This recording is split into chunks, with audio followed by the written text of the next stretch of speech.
Merci Élise.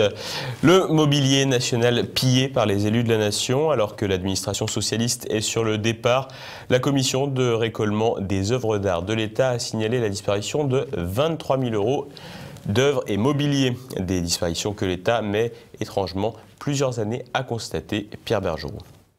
Tapisseries, bureaux, tableaux, tout y passe. Au fil des années, les biens du mobilier national dispersés à l'Élysée, dans les ministères, les préfectures et autres ambassades disparaissent comme par magie. Selon le dernier rapport de la commission de récolement des dépôts d'œuvres d'art, l'État a égaré, c'est le mot utilisé, 23 000 pièces.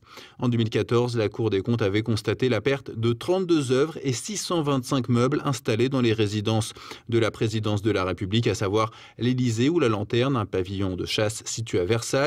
Lorsqu'il ne s'agit pas de disparition, il peut aussi s'agir de dégradation.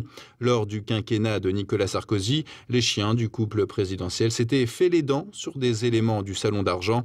Le chef de l'État n'avait pas réglé les 6 000 € de réparation.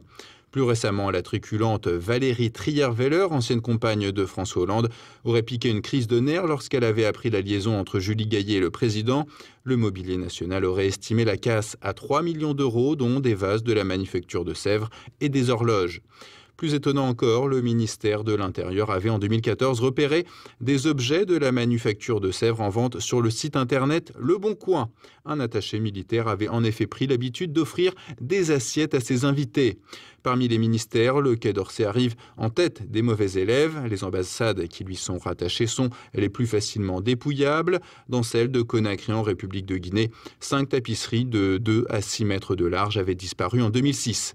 L'Assemblée nationale, de son côté, ne déroge pas à la règle. Une bergère en acajou s'était mystérieusement volatilisée en 2003, alors que chaque visiteur doit être muni d'un badge à son nom pour pouvoir entrer.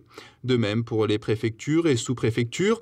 En 2012, le préfet de Lozère, François de Bézieux, avait été condamné à 1 an de prison ferme pour avoir détourné 14 000 € de biens mobiliers.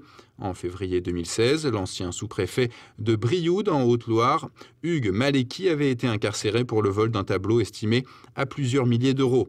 Mais ces cas ne sont que la minuscule partie émergée de l'iceberg. La plupart des voleurs, ministres, ambassadeurs et autres hauts fonctionnaires s'en tirent à bon compte. Depuis 1980, la Cour des comptes multiplie les rappels à l'ordre, mais les dépôts de plaintes des différentes administrations sont très rares.